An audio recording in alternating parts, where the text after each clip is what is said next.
Penting sekali bagi kita untuk menganalisis data fakta berikut ini, sehingga strategi yang kita mainkan tepat untuk mencetak gol dan menghasilkan kemenangan. Upgrade futsal, latihan, strategi, attack, switch, net play, goal, dribble, skill, akun futsal harian Anda. Halo, ketemu lagi dengan saya Heri Siswanto.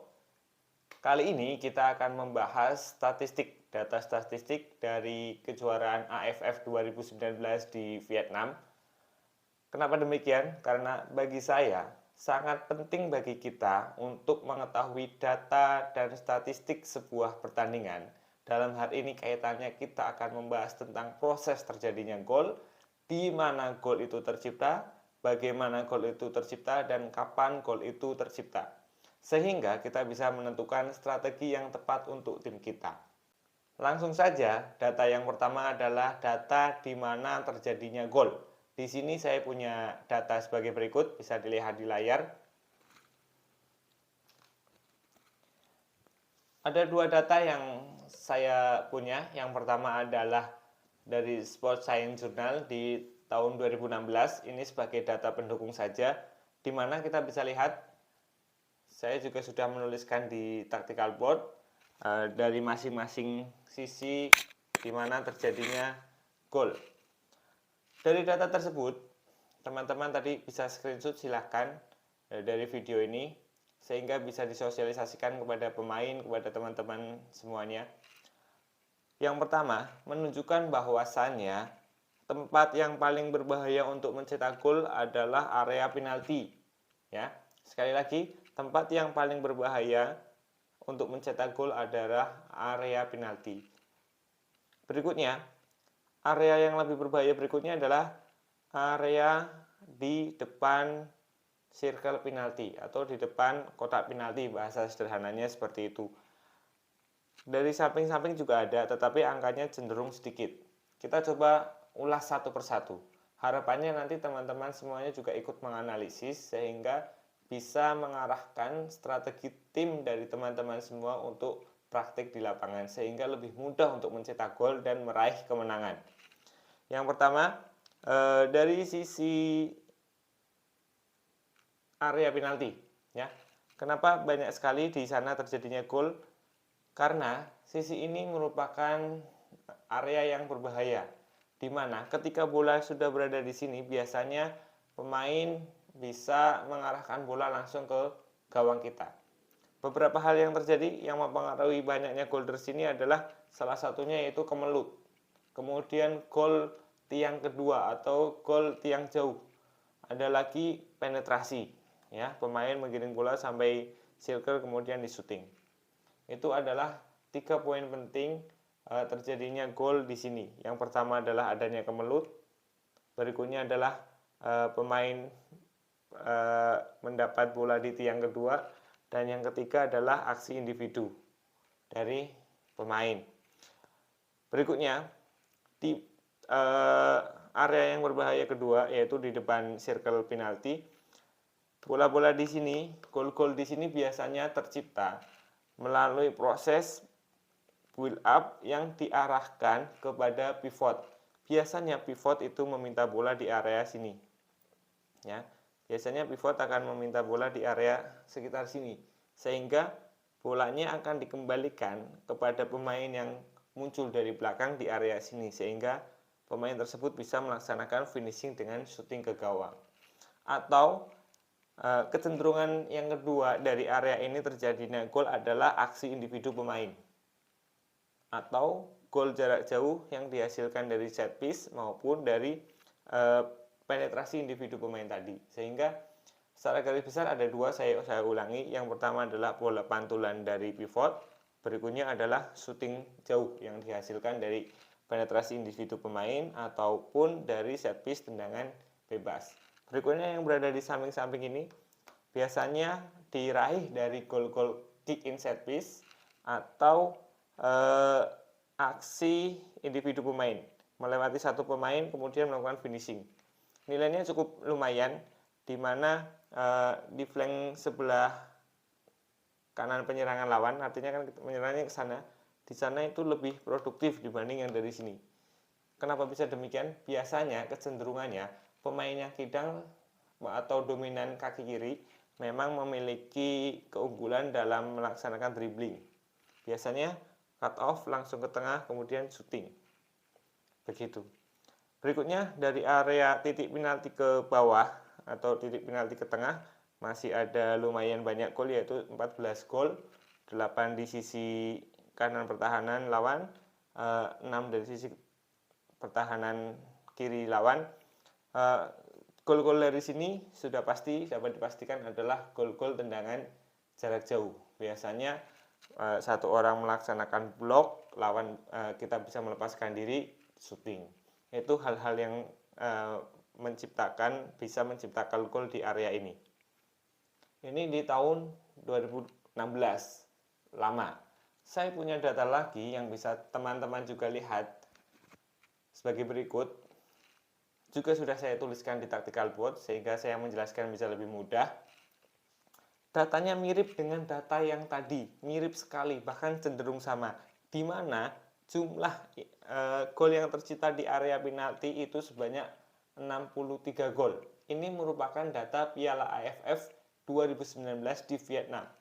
Di kejuaraan tersebut, gol yang terjadi di area circle atau area kotak penalti itu sebanyak 63 gol. Jadi prosesnya sama dengan tadi. Gol passing ke tiang kedua, scrimmage, kemudian aksi individu dari pemain. Berikutnya 63 di sini tadi, di bawahnya ternyata dari antara titik penalti sampai titik penalti kedua itu terjadi 35 gol, dan prosesnya pun sama, skill individu kemudian shooting, bola pantul daripada pivot kepada pemain yang muncul dari belakang, dan aksi individu shooting. Jadi 2 poin utama itu yang menghasilkan bola dari sini. Kalau kita lebih mudah untuk mengandai-andai, yaitu biasanya ada Sauki passing kepada pivot, misalkan Evan, kemudian dikembalikan shooting, begitu. Atau pivotnya minta ke samping, passing, ada satu yang muncul, dikasih, kemudian di shooting. Itu adalah gol-gol yang terjadi di area depan kotak penalti. Berikutnya, ada 7 gol juga yang terjadi di antara kotak penalti ke belakang, ke bawah. Itu berasal dari tendangan jarak jauh. Ya, itu merupakan area di mana terjadinya gol. Untuk teman-teman semua bisa screenshot layar yang tadi pas muncul data terjadinya gol, kemudian dianalisis. Sebenarnya strategi apa yang tepat? Saya memiliki pemain yang mempunyai kecepatan tinggi, tetapi kurang bagus dalam melakukan shooting. Maka yang harus saya lakukan adalah menaruh bola di tiang kedua, misalkan begitu. Karena kita melihat ternyata bola di tiang kedua atau bola-bola di dalam circle itu masih sangat jauh berbahaya dibandingkan dengan area yang lain. Sehingga tugas kita dalam membuat strategi adalah menaruh bola di sana. Itu data yang pertama terkait data di mana gol itu tercipta. Berikutnya, data yang kedua, silakan bisa lihat di samping layar sebelah kiri saya ini. Bisa kita lihat semua bahwasannya presentasi terjadinya gol atau bagaimana gol itu tercipta. Paling banyak adalah dari flank sebelah kiri, ya. Gol tercipta paling banyak dari flank sebelah kiri, dari area sini sebanyak 21%,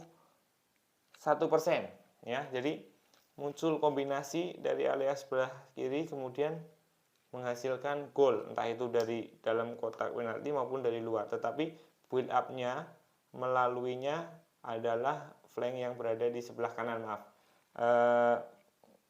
flank di sebelah kiri. Berikutnya, di jumlah gol yang kedua lebih banyak adalah solo effort, ada 18%, atau penetrasi individu, ya.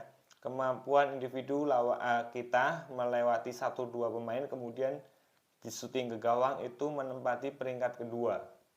Jadi dalam menempatkan metode latihan kita tidak bisa hanya passing, moving, dan ternyata dari data gol yang kita pelajari semua kita pelajari bersama, di mana ternyata banyak gol yang terjadi dari luar area penalti atau berasal dari aksi individu, solo effort. Jadi kalau yang masih sampai sekarang masih punya prinsip passing moving sampai di depan gawang, bisa dipakai, tapi ada baiknya juga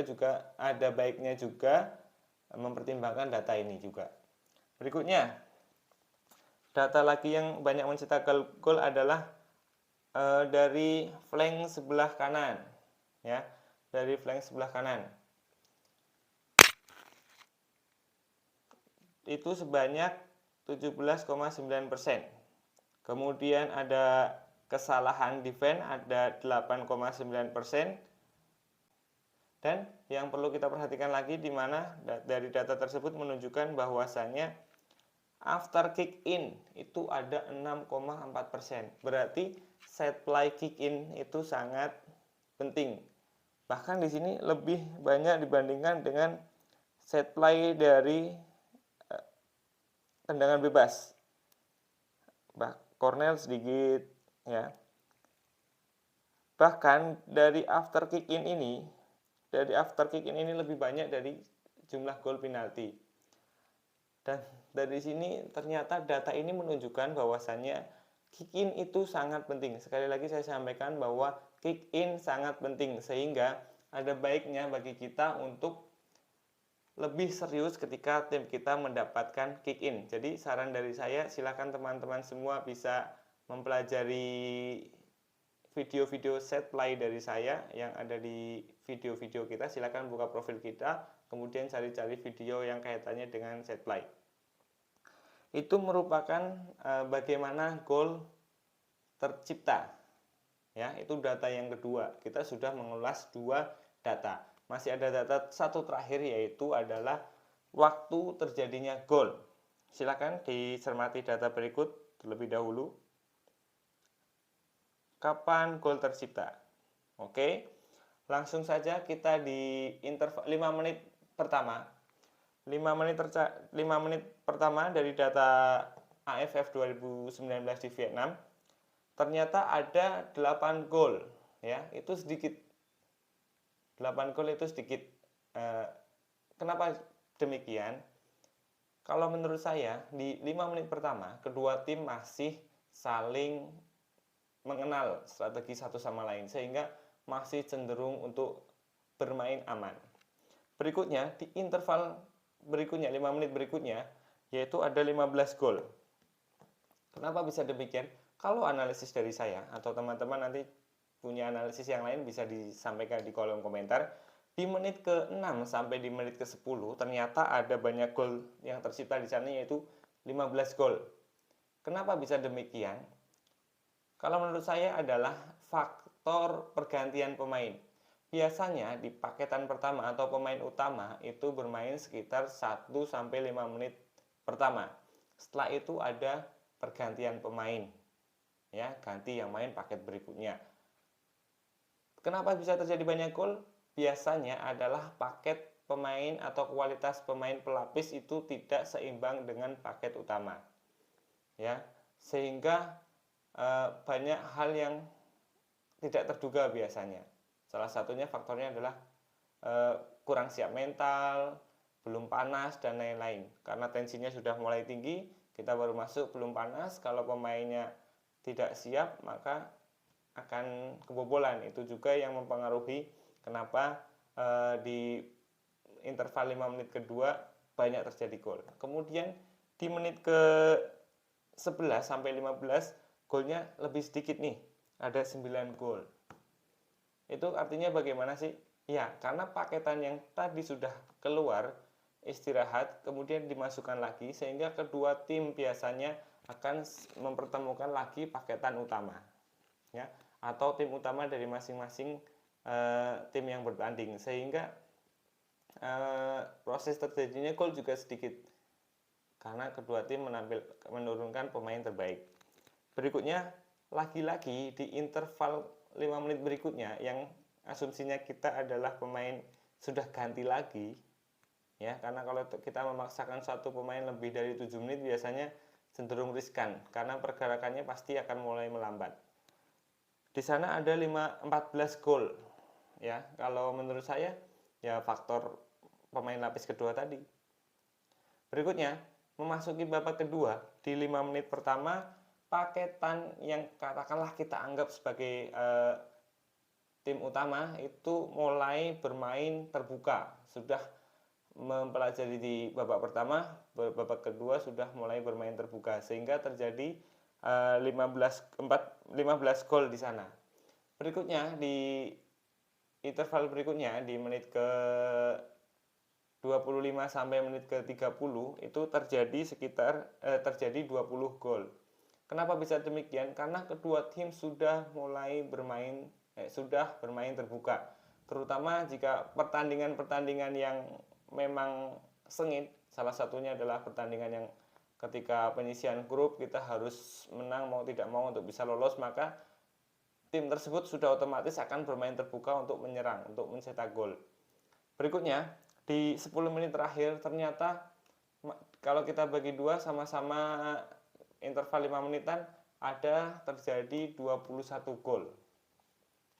Faktornya adalah biasanya di 10 menit terakhir pemain sudah habis-habisan. Salah satunya yang menjadi indikatornya adalah bermain power play dengan mengambil resiko lah. Gol-gol itu banyak terjadi di akhir-akhir laga. Selain memang permainan sudah mulai terbuka, fokus juga sudah mulai berkurang. Begitu, itu tentang waktu terjadinya gol. Terus apa yang bisa kita pelajari dari data tersebut? Yang pertama adalah pemilihan pemain kita, ya. Menentukan kapan kita harus time out juga sangat penting, ya. Kembali ke menentukan pemain, apakah kita akan membuat kontra strategi, atau misalnya di 5 menit pertama yang kita mainkan adalah paketan kedua dan paketan utama kita mainkan di menit ke-6 sampai menit ke-10, atau membagi rata kedua paketan supaya seimbang. Itu yang bisa kita pertimbangkan dari melihat waktu terjadinya gol. Time out sudah kita bahas. Berikutnya adalah mengatur tempo permainan. Ya, yang bisa kita pelajari bahwa mengatur tempo permainan sangat penting sehingga kita tidak hanya terbawa permainan oleh lawan. Berikutnya adalah endurance, daya tahan pemain kita siap nggak untuk bermain selama 40 menit. Yang notabene kita lebih banyak berlari tanpa bola daripada berlari dengan bola. Kemudian jumlah foul harus kita hati-hati, ya. Karena gol-gol terjadi di menit terakhir biasanya lawan sudah melaksanakan lebih dari 6 foul sehingga bisa mendapat second penalty. Itu dari saya yang semoga bermanfaat untuk teman-teman semua. Banyak video lainnya yang menarik tentang futsal, tentunya insya Allah bermanfaat. Silakan jangan lupa subscribe YouTube kita. Kemudian jika ada pertanyaan langsung saja tanyakan di kolom komentar. Demikian dari saya, semoga video ini bermanfaat. Jangan lelah untuk berproses. Wassalamualaikum warahmatullahi wabarakatuh. Futsal Upgrade.